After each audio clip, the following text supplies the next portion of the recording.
again, this is Ray Morales with The Blind Spot, and today's episode deals with some very touchy subjects, mainly suicide. So if that will be a trigger for anyone out there, please listen to the next episode.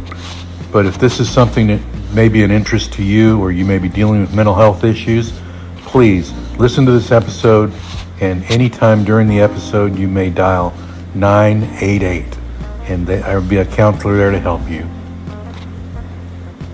Thank you and enjoy the episode.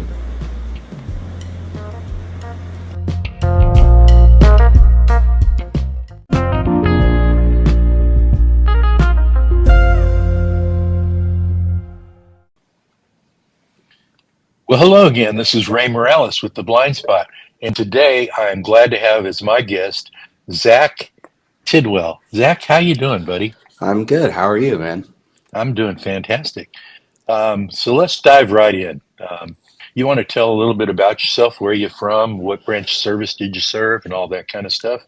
Yeah. So I am Zack TIDWELL. I'm 28 years old now. I'm completely blind, deaf in one ear, and have some other stuff going on. But I lost my sight when I was 23 to a suicide attempt. That was about 9 months after I got out of the Marines. And now I live in the Denver area. So that's where I've been settled since I got out of the Marines in 2018. But growing up, I lived all over the place because my dad was in the Air Force. So we still moved every couple of years.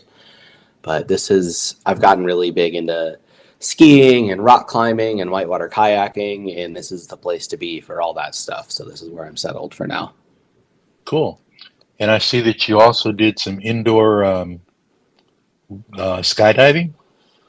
Yeah, I got to do some outdoor skydiving earlier in 2023 too. So okay, cool. Yeah. So how was that as a blind guy falling through the air?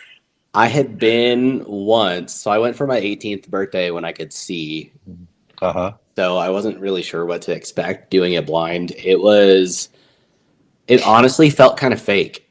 Like it felt like someone was just blowing a fan, like a giant fan in your face, because it's kind of sensory overload. It's so loud, and the air is getting sucked past your face, so it's kind of hard to breathe. And there's just going on that the free fall feels super weird, and then once you're under canopy, it just feels fake in a different way, because you feel you're suspended from the harness, but again, it feels like there's just a softer fan blowing in your face.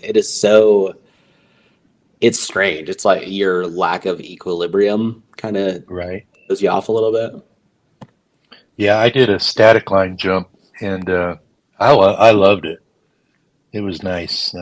I'd do it again, but that was when I had my sight, so I don't know if I'd be willing to try it again. It was really fun. It was just sensory overload, but yeah. I would be scared to death, I think, not being able to see.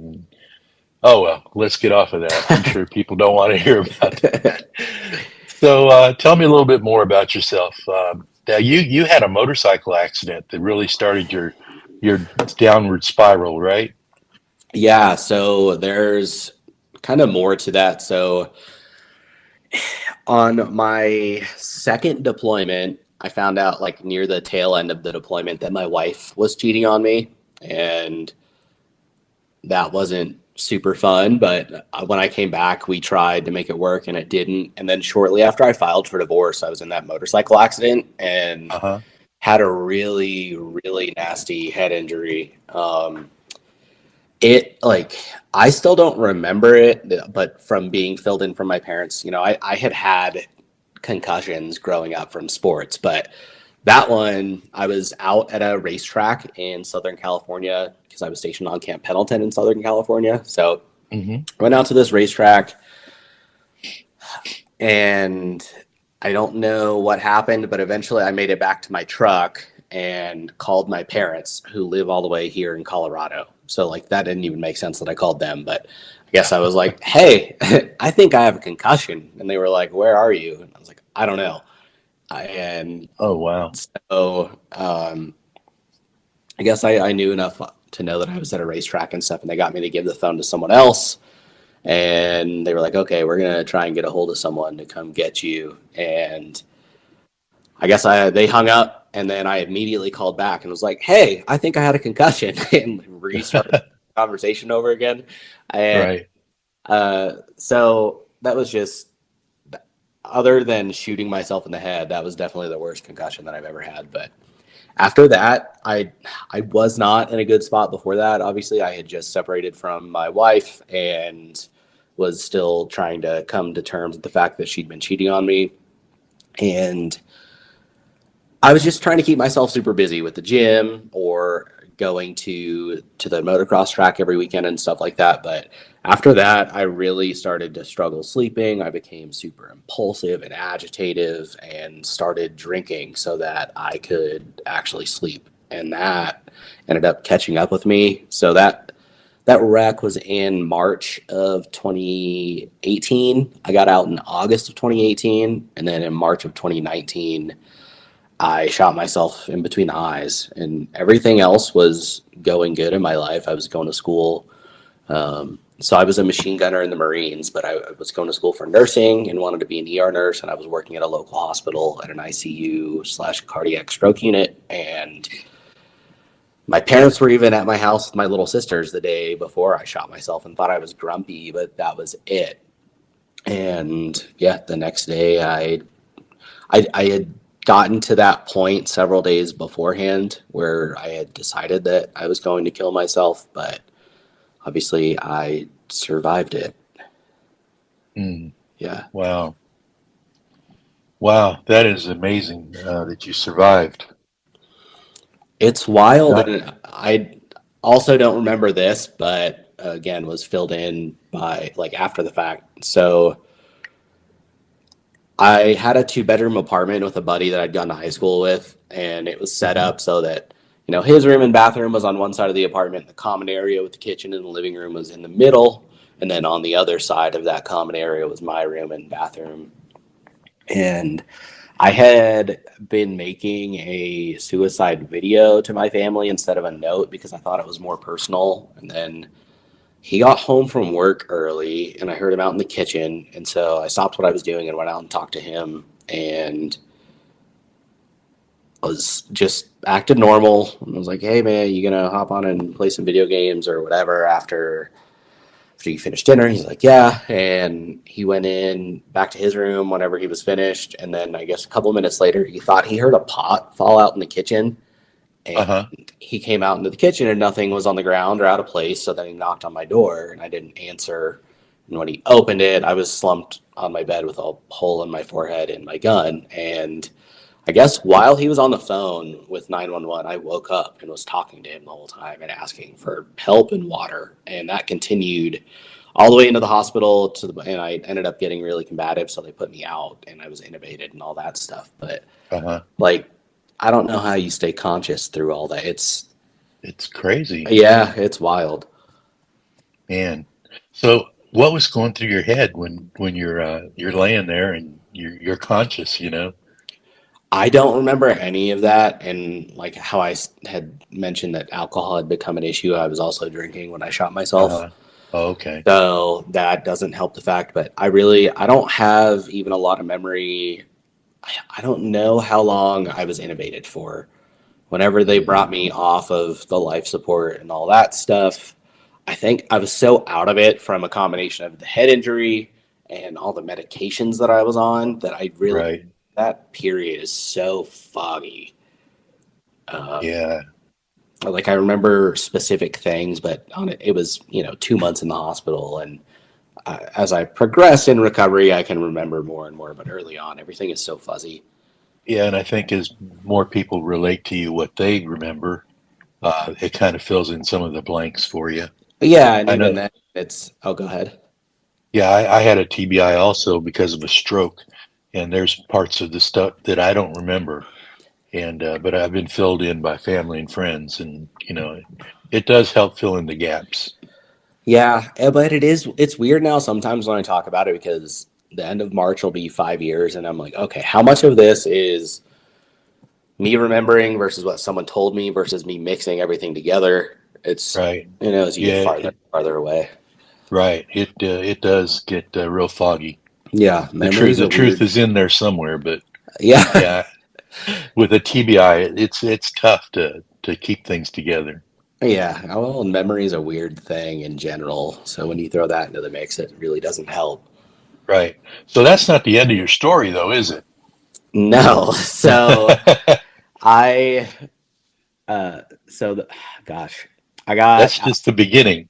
Yeah, really. I mean, it's turned into this whole new thing for me, which is kind of wild. And so that was March of 28, no, 2019. I got out of the hospital in May, and then I went to blind rehab in either June or July. And where And did you go to blind rehab? to Hines out in Illinois. Okay. So Yeah. yeah, Chicago. Yeah. yep, I was there for 2.5 months. That was a lot. And Yeah, that's a long time. yeah, 'cause, I mean, I went from perfect vision to no vision. So, Right. and really the hearing in one ear thing really screwed me early on. It took me a couple years to adjust to that especially with like cane travel and stuff. But Right.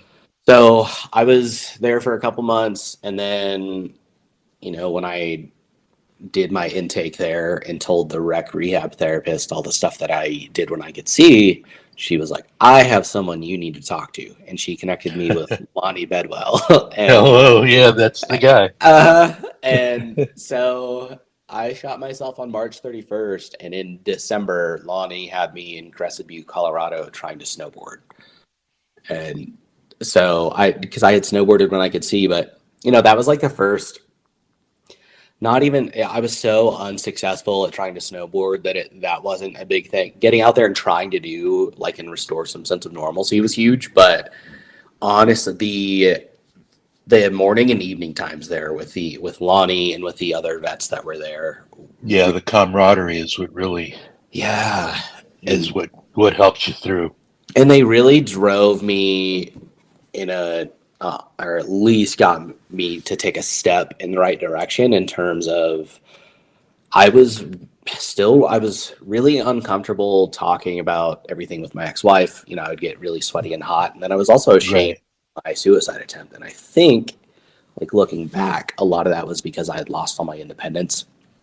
Hmm. And but I had talked to Lonnie one night at the dinner table, and I think it was just me and him. But I was talking about like, dude, I don't know how to talk about it. People ask me, and then I say it was a head injury, and then they're like, well, did you get blown up in Iraq? And I'll say no. Did you get blown up in Afghanistan? No. And they keep pushing until I'm like, I shot myself in the face. I'm sorry, but I couldn't have a conversation about it because I would get so like it was just uncomfortable. And he was like, hey, Right. dude, the more you own it, the more other people are just gonna accept it. And obviously, you're gonna have dickheads here and there that Oh, are sure. you still get a They're bad everywhere. response from. Yeah. Yeah, but and really that started me down a good path. But I ended up getting back into college, but for clinical psychology. And after about a year of that, I ran into a statistics for clinical research class.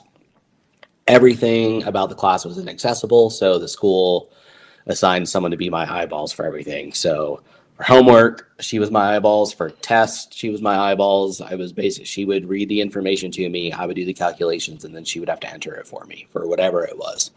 Hmm. And I already had been struggling mentally again. And that, for whatever reason, since I've been blind, like digital accessibility issues have been such a hot button for me. And I think it's, again, it like as I can be as independent as I want to be, but when you put an inaccessible website or school platform like that in front of me, then it deprives me of that, and I Right. struggle with that. And so I actually ended up self-admitting to the VA hospital because I had gotten suicidal again, and was only there for like a day. But when I came out, I started researching why some things are accessible with screen reading software and why others aren't. And when I found out it was code, I decided to drop out of school and start teaching myself how to code. Oh, And wow. yeah, so that was in October of 2021. And now my first app came out in July of 2023. I have my own company now, and It just won 2 Game of the Year awards from big accessibility Sweet. focus sites, and it's kind of kicking ass right now. So Awesome. that's what I'm doing now, and it's cool. Well, yeah, I played the game and I like it. It's really nice. Yeah. So that's called Xanagrams. If anyone wants to look at that, it's the word anagrams with a Z in front of it. And that is on the Apple App Store. And the Z stands for Zach. Yes, because I had other names picked out for it, and every time I tried to Uh-huh. register a name, they were all taken on the App Store. And so Oh, that took me a couple of weeks to come up with something. So now it just has a silly name. But yeah. but that's easy to remember. So just Yeah. anagrams with your initial in front of it. Yep, it works. So it's a fun game. You want to describe a little bit about it to the listeners that are listening? Yeah, so Xanagrams, as you can probably imagine from the name, is based around the concept of anagrams, and so it's a word puzzle game. And the entirety of the game, there's a mix of themed and unthemed puzzles. So unthemed ones, there's no context to each puzzle, and for themed ones, the theme might be outer space or ancient history or hobbies, and so you have a little bit of context going into each puzzle, but when you open up a puzzle, there's 6 clues, and so it might be, a ball of rock orbiting a sun, and the answer might be planet. And so, if that was your clue, was a ball of rock orbiting a sun, then it would tell you the number of letters in the words planet at the end. So it would say, what is that, 6? Yeah. So it would say, it would tell you 6 letters at the end of that clue. And there's a total of 6 of those anagrams in each puzzle. And then along the bottom portion of the screen, the answer for each of those 6 clues has been broken up into groups of 2 or 3 letters and presented as buttons. And they're all mixed in together. So you tap on a letter group to add it to your current spelling, and then the game automatically detects that you've spelled one of the answers right whenever you do. And then those buttons become permanently disabled and hidden from voiceover. So you can use the process of elimination to work through each of the puzzles, and it kind of mixes trivia with word puzzles. So it's Yeah. definitely tough if you aren't great at spelling. But yeah. But it's a lot of fun. I enjoyed doing it. Yeah, it's been cool to see it finally start to kind of take off. Like I've Uh-huh. learned marketing is an entirely another skill, and I'm That's not true. great at it. So, Yeah, it, I'm learning that with my podcast. That's for sure. yeah, so I don't know, it's been neat to hear from people in the community that it's not common to come across apps that sighted people can play alongside blind people, and it's all the same Right. experience. And it's been cool to get, like, I got a message that somebody he's totally blind, but him and his family and in-laws had been playing Xanagrams out loud during Christmas when they're all cooking dinner Oh, together. how cool. Stuff like that is really neat to hear. As small as Yeah. that seems, it's cool. Yeah, I bet that makes you feel good inside. Yeah, and like there's some purpose to what I'm doing here, which is nice. Right. Yeah. It's always good to have purpose. So, Yeah. pushing on, let's see where you at besides the Xanagrams. What do you got on the burner for the future with your coding? What are you working on So now? I'm working on a couple different things. I've got 2 other games that I'm working on, and then I've actually kind of taken a little hiatus from those to work on a more business-based platform. So it I do Brazilian Jiu-Jitsu, and like both of the gyms that I've trained at, I've been doing it for 3 years now. They have an iPad on the wall so you can sign into classes and stuff like that. Hmm. And I got an idea based off of that to basically make like an entire management system for martial arts gyms and stuff that's also accessible for blind people. So I'm working on that just to try and see if I can have a secure source of funding from something bigger like that, then I can afford to bring other people onto my team and hopefully start to have more of an impact on the industry. Right. Cool. Yeah, I'm hoping that I can kind of, as my story gets out there, and especially if I'm able to grow the company and we have a bigger footprint on the industry, then the public will become aware of digital accessibility, and there will be more pressure from them to put on developers so that they'll actually start doing the right thing and making things accessible, because it's really not that hard. It is extra work, but it's not that much extra work. It's just people are too lazy to do it. Yeah, to make it accessible for handicapped people. Yep. Yeah, it's there's not a lot of apps out there that are handicap accessible, or especially for blind and low vision. Yeah. Well, and that's my thing is like, I'm completely blind and I'm able to make my apps completely visual and look and function normally for people who can see. And that's way harder than you adding a line of code here and there to make it so a screen reader can access the data and read it out Right. loud. So again, long run, that's what I'm hoping to do. Yeah. Um, have you given any thought to doing websites? I I not in the immediate future. It's just not. I I feel like I can have a bigger impact on in like the mobile app space, but Okay. Yeah. so that's what I'm trying to do. I was just wondering for my own personal benefit. I'd Are like to you get. trying to learn how to code or have a website built? I just want to have a website so I can get a little more exposure out there for this Okay, podcast. we can talk about it offline. I've used Yeah. WordPress for my website, and it's accessible. It's not always accessible to try and interact with editing it, but it has resulted in an accessible website where I can post blog articles and stuff like that. Okay. We'll talk later. Okay. All right. Let's get back to your story. Enough about me.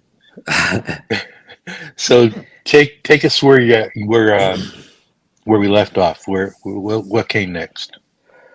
So, gosh, Xanagrams was released in July. It just won 2 Game of the Year awards in December, and it is now January.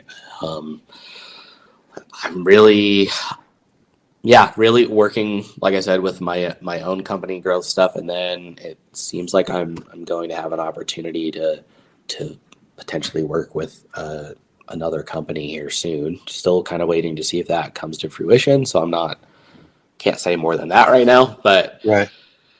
it's cool. Again, another like 2 year. It took me 2 years to teach myself how to code, like from the time I started to the time I got an app on the App Store. So it's cool to Oh, see that cool. kind of Yeah. coming to fruition. But other than that, Fruition. man, Yeah. yeah. Other than that, I'm trying to be have a little more impact in the mental health space and just share my story, because I think if I had heard from someone speaking from my position now before I shot Hmm. myself, I'm guessing I probably would have gotten help instead of shooting myself. Right. All it takes is one person hearing that, and that might save somebody's life. So big on Yeah. that. And then, So let's go dive ahead. into that. Let's dive into the mental health aspect of this. Okay. Uh, so there is a number that people can call, right? Yes, and I don't know it off the top of my head. There's a national Is it suicide hotline, so right? suicide prevention hotline, and then there's also a veterans suicide It's prevention line. yeah, I think it's 788. I think something like that. Okay. Yeah, and I have called that before, and they were very helpful. And then also they, if with your permission, will contact your VA and have them follow up with you. Oh, that's And cool. yeah, I was really impressed by it, and it helped. Um, yeah, and I mean, people just don't talk about it, but it's okay to get help, and I really do firmly believe that it's a sign of strength to get help. But what's not okay is not being okay and not doing anything about it. Right, right. Yeah. That's probably the worst thing you can do is not Yeah. reach out to anyone for help. Yeah, and it's very uncomfortable when you first start. Like I've done therapy once a week, every week since they brought me off life support, and it was painful and very uncomfortable, and I would leave sweaty for the first probably 6 or 9 months that I did it, and it sucked, but it has made a big impact on my life, and has. now I still go, and every once in a while I have something big to talk about, but most of the time it's just like, hey, I'm good this week. I really don't have a whole lot to catch up on. But for me, getting it outside of my own head helps a lot, and Yeah. I it's think, okay to do that. yeah, it's good to talk in group. It's not something to be ashamed of. It's something that needs to be, spoken out loud. And the more people hear about it, the more accepted it becomes in society. Yeah, and I truly believe that it's more common for people to be struggling with something serious than it is for people to not be struggling with something. So, Hmm. Yeah, yeah, that's again, there's no weakness in it. right. It's I don't know. It's complicated, And but still taboo. yeah, it But is. That's the word I was looking for, taboo, yeah, because it's nobody wants to be labeled suicidal. yeah, but I do think it's getting better. But again, that takes people going and getting help and then being open about it because Yeah. you can still, I've since been diagnosed with major depressive disorder, and I take an antidepressant for it. But the combination of that and being very active, I work out a lot, and Hmm. therapy are kind of good good maintenance work for me that kind of keep me on a stable path for the most part. Occasionally there's ruts, and that's just life, but Yeah. I do pretty great most of the time. Stay on an even keel, Yeah, and to to use a where nautical term. yeah, now where everything kind of stays within manageable ranges. That's good. Yeah. Yeah. That's healthy. Yeah. And Yeah, I have a nephew that committed suicide. He was a Marine veteran also, and just the pressures of life just got to him. yeah, and unfortunate. It's so common once you start talking about it, even outside the veteran community, but obviously the veteran community seems to be that most heavily affected population. I know when I got out in 2018, they were saying 22 vets a day commit suicide, but Right. I heard secondhand that it got up to somewhere in the neighborhood of 40 during the Yeah. pandemic. And that's just Right. the stuff that's being reported. So, it's higher than that, Oh yeah. Has to which be. is so sad. Yeah. And that adds up. That's that's like thousands a year. I mean, Yeah. it adds up, Yeah. and it's sad, but with guys like you talking about it and getting the word out that, hey, it's there is life after suicide attempts, for some anyway. Yeah, and life like the whatever you're struggling with does get better. You have to work at it, but it can and will get better. You just have to give it time, and Right. you can get to a point where you're back to normal and rolling with the flow of things. Right. Well, I'm by no means a professional in this area, but I'm trying to help and trying to get the word out. So if there's someone out there that's struggling, please contact your VA, and do the 788, and call them and talk to somebody about it. That's the main thing. Yeah, All right, obviously, Zach. yeah, go So for it. what do you see coming up in your future besides the programming? I'm doing adaptive sports stuff for the most part. And I also compete in Brazilian Jiu Jitsu against people without disabilities. So I'm hoping to beat up some more people who can see. Yeah.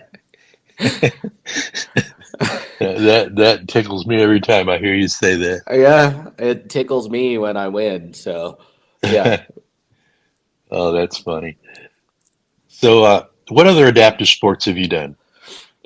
Gosh. So the big ones for me are skiing, rock climbing, whitewater kayaking. But Hmm. I lift weights 6 days a week. That's kind of just my part of my daily routine. But and I'll try pretty much anything I can get on. I've gotten to do a little blind hockey stuff like that.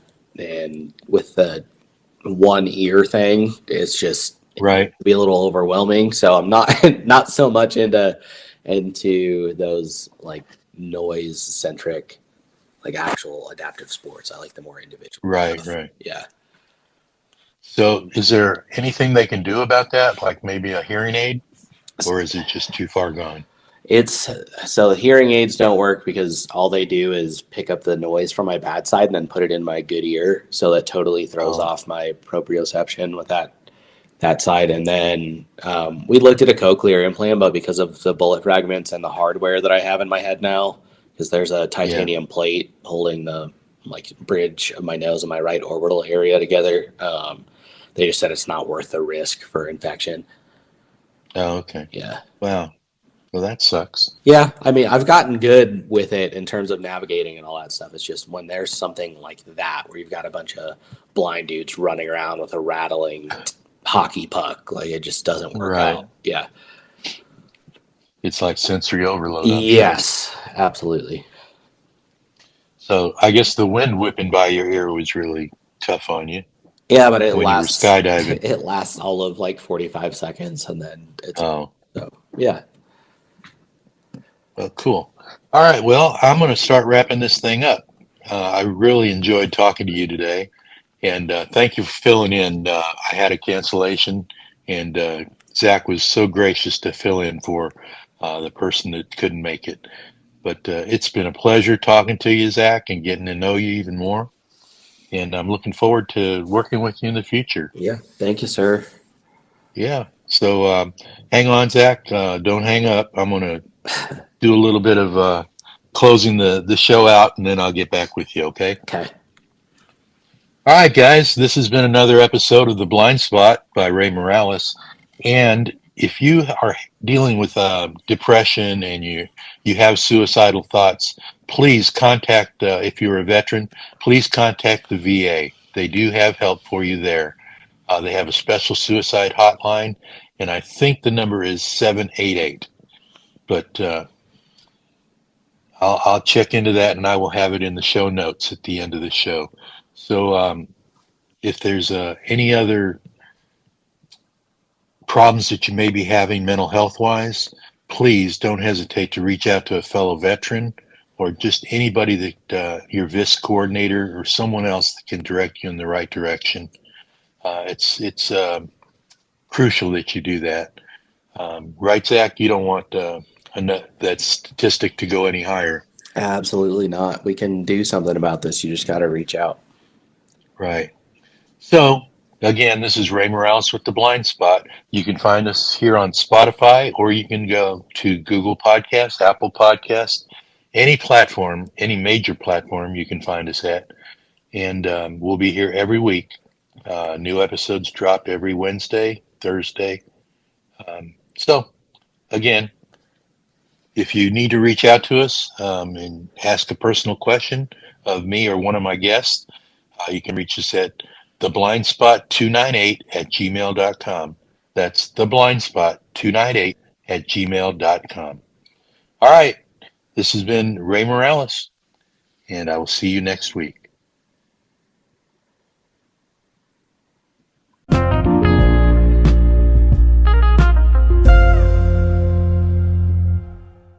And I did the same 4 letters plus more. And so I looked at him and I said, was that the